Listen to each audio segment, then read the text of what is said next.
Hello, everyone. Welcome to Lobby Stories. I hope you all are good today. My son called another woman mom in his birthday party, and my husband smiles and nodded, so I left both. Chapter 1. The Silence of Rain. Hello, my name is Tina, and I am the wife of the world-famous actor, Mark. We've been married for a decade, but it often feels like I live in a shadow. Overshadowed not by fame, but by an invisible hierarchy in my own home. Despite the years, my role here has been reduced to little more than a housekeeper, and my son, Ben, who should have been my ally, has followed Mark's lead. Ben's adoration of his father turned into a blind loyalty that I can't seem to penetrate. He's become a mirror of Mark's contempt, treating me with a casual disregard that cuts deeply.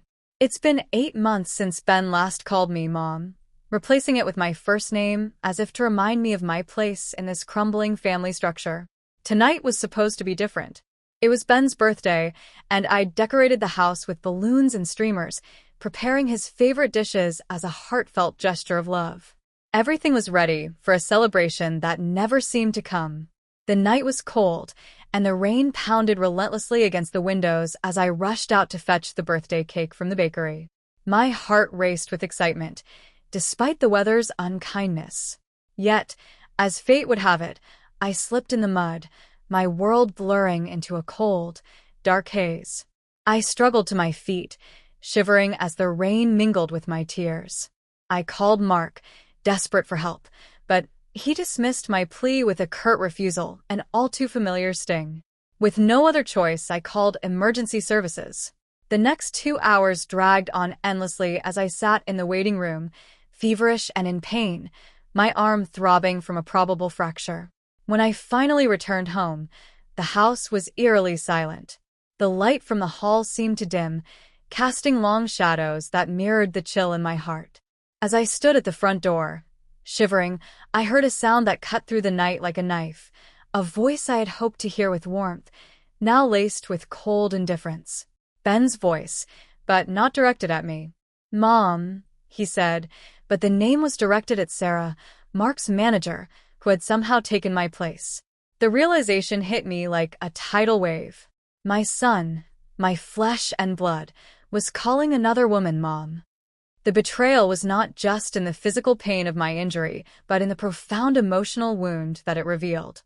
The house that should have been filled with celebration felt instead like a mausoleum of my own despair, echoing the emptiness of a family that had forgotten what it meant to care. Chapter 2. The Shattered Illusion. The pain in my heart was unbearable, like a vice tightening with every beat. I felt a wave of nausea wash over me as I struggled to contain my grief. I had always hoped that my sacrifices, my silent endurance of Mark's neglect and the cruel treatment from Ben, would somehow be worth it.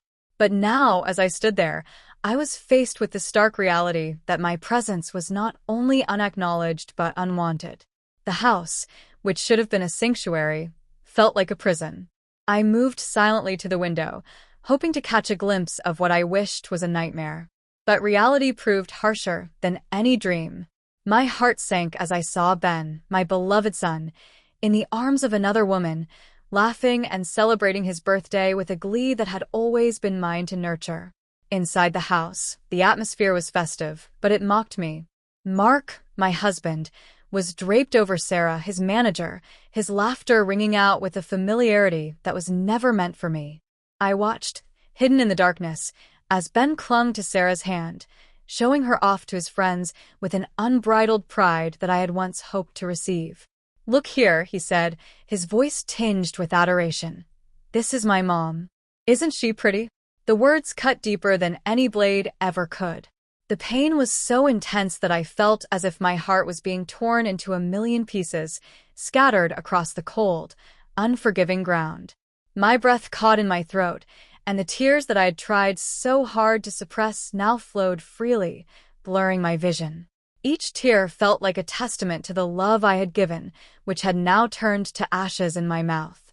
The laughter inside the house became a cruel symphony to my despair. I could no longer stand the suffocating weight of my loneliness and rejection. The house, once filled with the promise of a loving family, had become a stage for my suffering, and I felt like an unwelcome specter haunting its corridors. In a daze, I stepped away from the window, the weight of the situation pulling me downward. I could no longer bear to watch the charade of their happiness, so I walked out of the house, leaving behind the remnants of a life I no longer recognized. I made my way to my old, small apartment, the only thing left to me by my parents. Each step was heavy with the burden of my sorrow. The apartment was a relic of a simpler time, a stark contrast to the opulence I had once been surrounded by. As I entered, the familiar smell of old wood and faded memories wrapped around me like a comforting shroud. It was small and modest, but it was mine, a fragment of the life I had before the glitter and fame. I sank into a chair, the weight of the world pressing down on me. The walls of the apartment seemed to close in, echoing the quiet ache of my broken heart. This small, dimly lit space was a haven now, a place where I could allow my emotions to unravel in the privacy of my own despair. In the solitude of the apartment, I wept openly, the sound of my sobs the only witness to the depth of my loss. The world outside might have continued on without me, but here, in this tiny sanctuary, I could mourn for the family I had lost, the love that had slipped through my fingers, and the life that had unraveled into a painful, empty void. Chapter 3. Echoes of the Past. The silence of my small apartment was a stark reminder of the life I once knew, a life that had unraveled into a series of painful memories. My thoughts wandered back to the days when my parents were alive. They had always been a pillar of support, even as Mark and his family dismissed them with cold indifference. Their unspoken patience was a testament to their love for me, even as it was trampled by the harshness of my marriage. My parents had offered me comfort and strength, telling me that they were always with me. They understood the sacrifices I had made for Mark and had hoped for a happiness that was never meant to be. Their final days were marked by their struggle with illness, and I had cared for them as best as I could, even as Mark's disregard grew more apparent. I had hoped that their love would somehow shield me from the bitterness of a marriage that had never been built on affection. Mark's marriage to me had been orchestrated by his grandfather, a man I had tended to in his final days with the care of a devoted nurse. His grandfather had seen something in me, perhaps a glimmer of compassion that Mark had lacked. The marriage was never born of love but of obligation and manipulation, leaving me as little more than a vessel for Mark's anger and scorn. With my parents gone, I felt adrift, engulfed in a tidal wave of anger and heartbreak. I had never stood up for myself or them in the face of Mark's cruelty, believing that if I endured enough, things would somehow get better. Now, without them, the weight of my loneliness was crushing, an insurmountable barrier between me and any semblance of joy. As I sat in the dim light of my apartment, lost in the shadows of my thoughts, a knock on the door startled me. I opened it to find a little girl standing on the threshold. Her eyes were wide and full of curiosity, and her presence was like a beacon of innocence amidst my darkness. She began to cheer, her small voice bright with an unexpected warmth. "Don't be sad," she said, her smile a flicker of light. "I don't have a mom either." The simple sincerity of her words, coupled with her genuine smile, momentarily lifted the heavy veil of sorrow that had enveloped me. Behind her, a man stepped forward, his voice gentle as he addressed me. "I'm sorry about my daughter," he said. "She's just a child." I managed a small smile, touched by the kindness in his tone. The man introduced himself as Tom. He was striking, with a charisma that was impossible to ignore. His demeanor was caring, and there was an ease about him that was soothing. Tom and his daughter, Alice, had recently moved into the building. As we chatted, the pain that had been a constant companion seemed to recede, if only for a moment.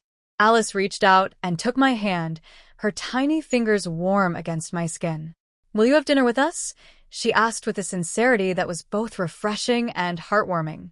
The invitation was simple, but it was enough to draw me out of my isolation.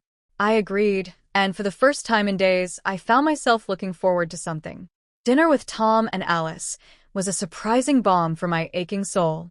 As the days went by, their presence became a gentle comfort in my life. Alice's cheerful demeanor was a stark contrast to the shadows that had settled over me.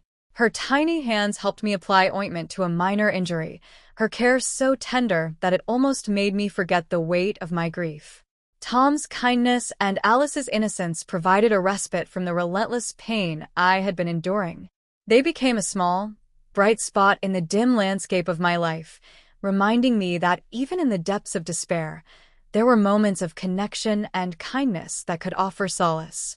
As the days turned into weeks, I found myself gradually healing, piecing together fragments of hope from the unexpected friendship that had arrived at my door.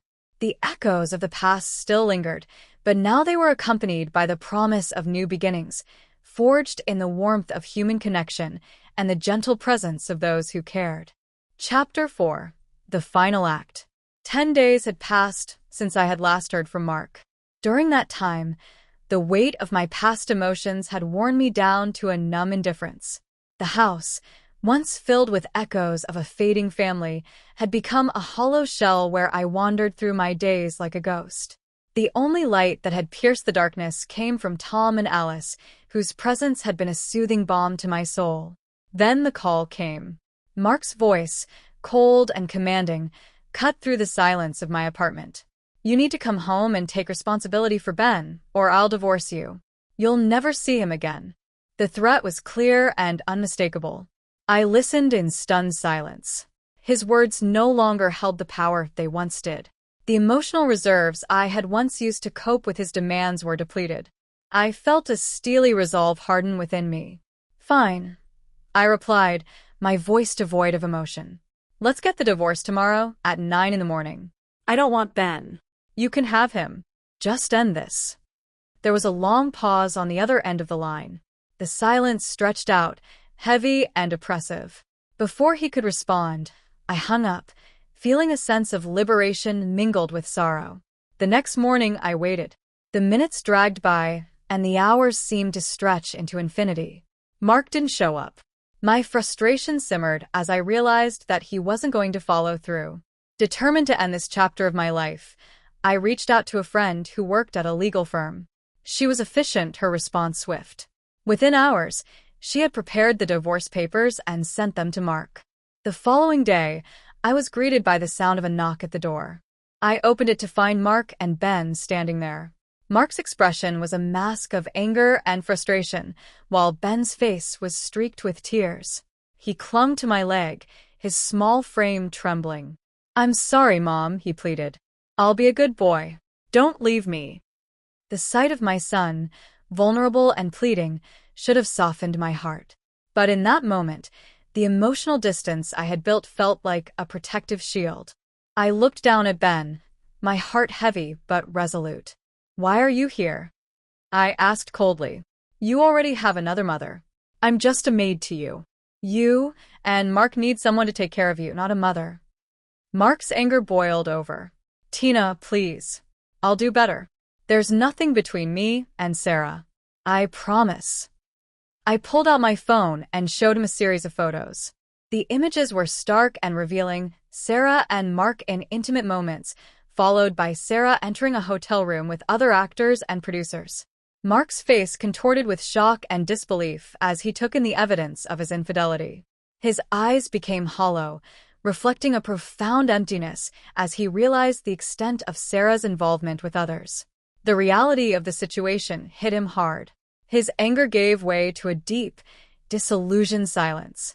Without another word, he turned and walked away, dragging Ben with him. The sound of their retreating footsteps was like a final, sorrowful farewell.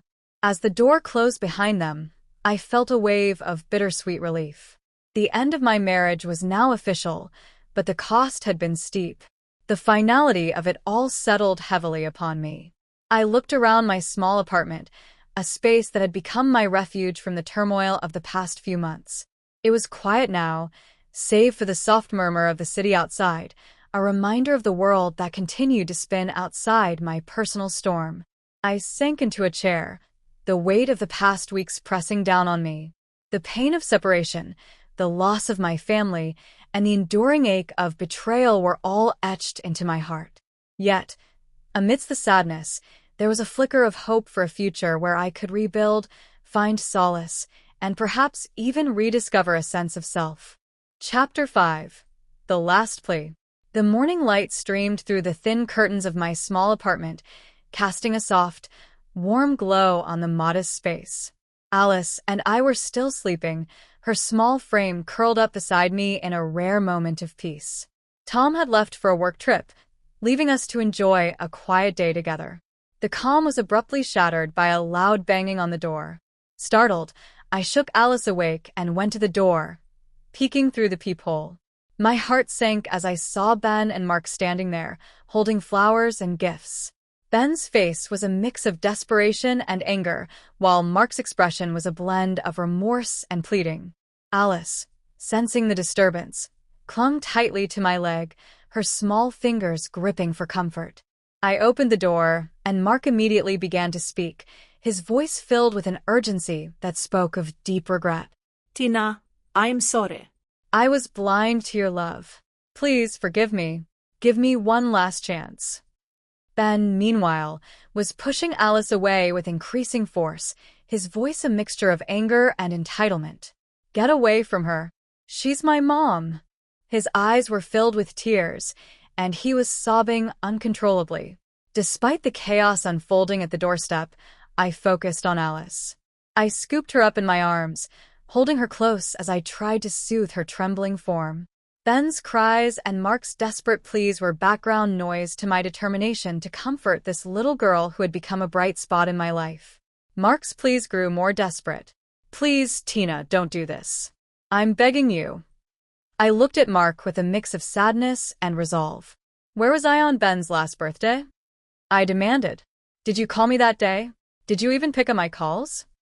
Mark was silent, frozen in place. The words seemed to choke him, unable to escape. I pulled out the medical records from that day, along with the recording of Ben's birthday party, where Mark and Sarah were celebrating Ben's special day with enthusiastic displays of affection. Ben had been happy, showing off Sarah as his new mom to his friends and their parents, basking in the spotlight of Sarah's beauty. The sight of the recording was a punch to Mark's gut. His eyes filled with tears as he saw the evidence of his betrayal and the happiness he had forced me to miss. He began to beg more desperately, his voice cracking with emotion. Tina, I never cared for you the way I should have, he admitted, his voice breaking. But Ben, he's our son. I want you to be his mom again, like before. I shook my head, the weight of his words and the reality of our broken past sinking in. You never cared about me, Mark. And Ben is my son, but I can't go back to the way things were. I need to move on, and so does he. Divorce me and let me leave. I don't want to be a part of this anymore. Mark's shoulders slumped, his face a portrait of defeat. He picked up Ben, who was still crying, and together they walked away, their figures retreating down the hallway. The door closed behind them with a finality that was both painful and freeing. The next day, the divorce proceedings went smoothly. Mark agreed to the terms without protest. As part of the settlement, he transferred his property to me, which I promptly transferred to Ben, ensuring that he would have something tangible to hold on to from his past. I left behind the remnants of my old life, ready to embrace a future where I could start anew. As I walked away from the life I had once known, I felt a mixture of sadness and relief. The weight of the past was heavy, but I carried with me the hope for a brighter, more fulfilling future.